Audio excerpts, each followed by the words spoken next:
God can't? Interesting phrase that. God can't do something? Screwtape says that God can't do something. God cannot ravish. He can only woo. The 8th of the Screwtape letters begins like this. My dear Wormwood, so you have great hopes that your patient's religious phase is dying away, have you? I always thought the training college had gone to pieces, since they put old Slubglob at the head of it. And now I am sure, has no one ever taught you about the Law of Undulation? Wormwood is excited that in recent days the patient seems to be less fired up, less Christian than he used to be. But instead of celebrating with Wormwood, Screwtape mocks his ignorance. Apparently this cooling off is exactly what Screwtape expects. He explains. Humans are amphibians, half spirit and half animal. The enemy's determination to produce such a revolting hybrid was one of the things that determined our father to draw his support from him. And as spirits, they belong to the eternal world, but as animals, they inhabit time. I find Screwtape's parenthetical comment here to be very interesting. Screwtape is suggesting that one of the reasons for Satan's break with God was that he made us. The devil has apparently taken this as a personal affront. He is revolted by the degradation of the spiritual by blending it with the physical. Anyway, so what does it mean that human beings belong both to the eternal world and inhabit time?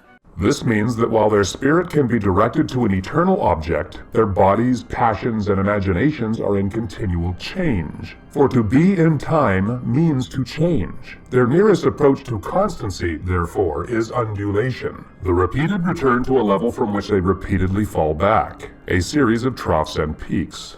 Screwtape then explains that this law of undulation is apparent in all kinds of ways in the lives of human beings. Work, friends, physical appetites. These always go up and down, peaks and troughs. There are times when we are totally into our woodworking, and other times when the birdhouse sits on the workbench untouched for weeks. There are times when we pour ourselves into our work, and times when we just show up and do what needs to be done. Screwtape explains that, of itself, this spell of spiritual dryness that Wormwood is currently observing in the patient is not something to get too excited about, but it can be exploited. To decide what the best use of it is, you must ask what use the enemy wants to make of it, and then do the opposite. Now it may surprise you to learn that in his efforts to get permanent possession of a soul, he relies on the trough periods more than on the peaks. Screwtape then goes on to explain the reason why God relies so much on those times when we feel he is distant. This is another one of my favorite passages from these letters. To us, a human is primarily food. Our aim is the absorption of its will into ours, the increase of our own area of selfhood at its expense. But the obedience which the enemy demands of men is quite a different thing. One must face the fact that all the talk about his love for men, and his service being perfect freedom, is not, as one would gladly believe, mere propaganda, but an appalling truth. It's obvious to Screwtape that God is not coercive. He truly wants our wills to freely conform to his. To make clear the difference between God's approach and the demonic, Screwtape offers this metaphor. We want cattle who can finally become food. He wants servants who can finally become sons. We want to suck in. He wants to give out. We are empty and would be filled. He is full and flows over. Our war aim is a world in which our Father below has drawn all other beings into himself. The enemy wants a world full of beings united to him, but still distinct. There is a connection between God's purposes here and the trough periods. He explains this connection to Wormwood.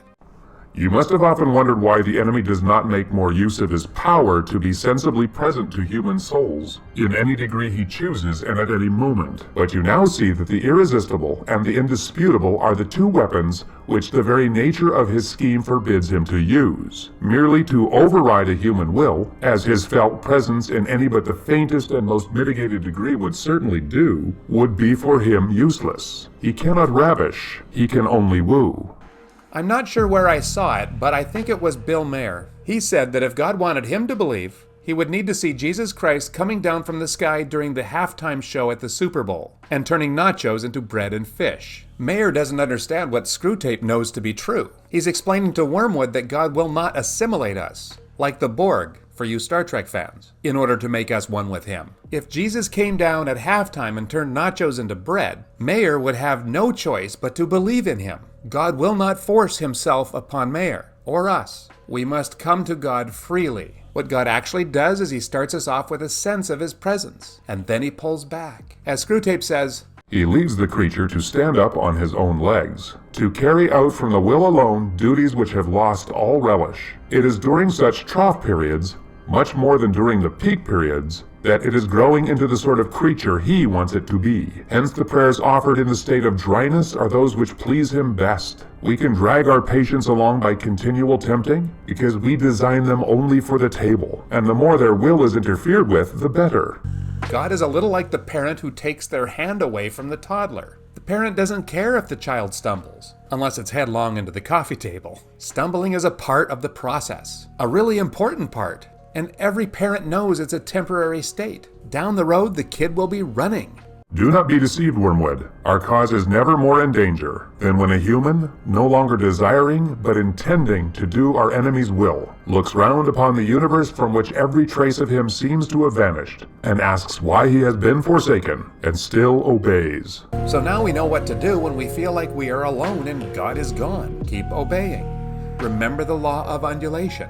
If you are in a trough period, it certainly will, over time, turn upward, and you will be again on a peak. It's predictable. That's why Screwtape calls it a law. Screwtape ends the letter with a bit of a teaser, suggesting that in the next letter he will explain how to exploit the trough periods in order to lead the patient toward hell. This will be the subject of our next video. Thank you, and we'll see you there.